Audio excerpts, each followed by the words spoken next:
श्री सतगुरु महाराज की जय। कहानी नरक और स्वर्ग क्या है।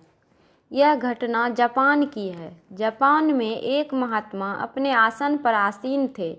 एकाएक उनके पास एक नवयुवक आता है जिसके चेहरे पर जवानी का पानी चढ़ा हुआ था। वास्तव में चेहरा भी बहुत लासानी था।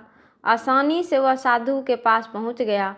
जवान तो वह जरूर था, लेकिन उसकी जबान में लगाम नहीं थी। हाँ, जिसको आजकल लोग हीरो कहा करते हैं वैसा ही था। हीरो कहने का मतलब जो आध्यात्मिकता में बिल्कुल जीरो हो। ऐसे लोग प्रणम्य जन को भी प्रणाम नहीं करते, क्योंकि प्रणाम करने में वे पाप समझते हैं, चाहे उनका बाप ही क्यों न हो।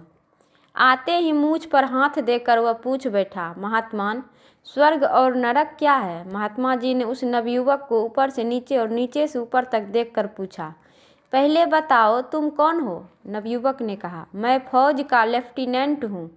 महात्मा जी ने पुनः उसे आपाद मस्तक देखा और कहा, तुम अपने को फौज का लेफ्टिनेंट बतलाते हो, लेकिन मेरे विचार में तुम लेफ्टिनेंट के असिस्टेंट के सर्वेंट होने योग्य भी नहीं हो। फिर क्या था। उस नौजवान की क्रोधाग्नि भड़क उठी और उसने म्यान से तलवार निकालकर महात्मा जी के सर को धड़ से अलग कर धरा पर धर देना चाहा, लेकिन तलवार के वार को महात्मा जी ने संभाल कर कहा, अच्छा तेरे पास तलवार भी है, लेकिन तेरी तलवार तो एक तिनके को भी नहीं काट सकती। फिर मेरे तन की तो बात ही क्या है।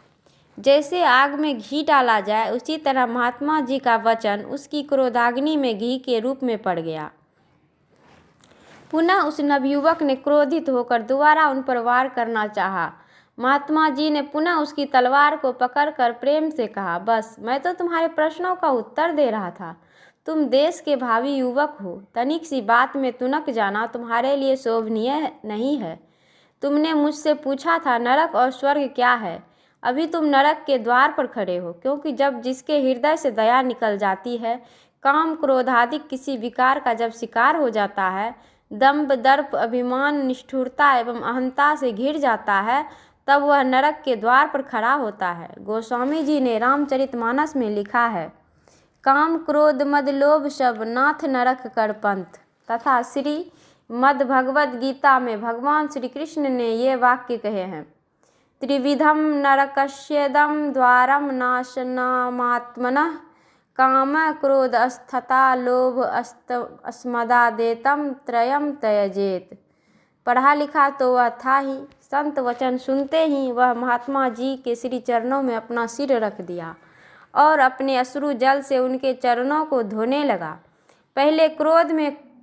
पहले हृदय में क्रोध की आग लगी थी ना, अब वह पश्चाताप के कारण वाष्प फिर जल बनकर महात्मा जी के युगल कमल का प्रक्षालन करने लग गए।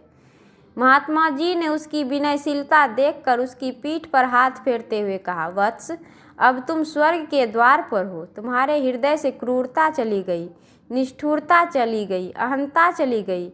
कर्तव्य को जो तुम भूल गए थे समझने लगे। तुम्हारी तमोगुण वृत्ति सतोगुणी वृत्ति में परिणत हो गई। अब तुम स्वर्ग के द्वार पर हो। इस प्रकार स्वर्ग और नरक का ज्ञान महात्मा जी ने उस युवक को दिया। श्री सतगुरु महाराज की जय। यह प्रवचन मिर्जापुर दिनांक 12/3/1989 ईस्वी को प्रकाशित हुआ था। श्री सतगुरु महाराज की जय।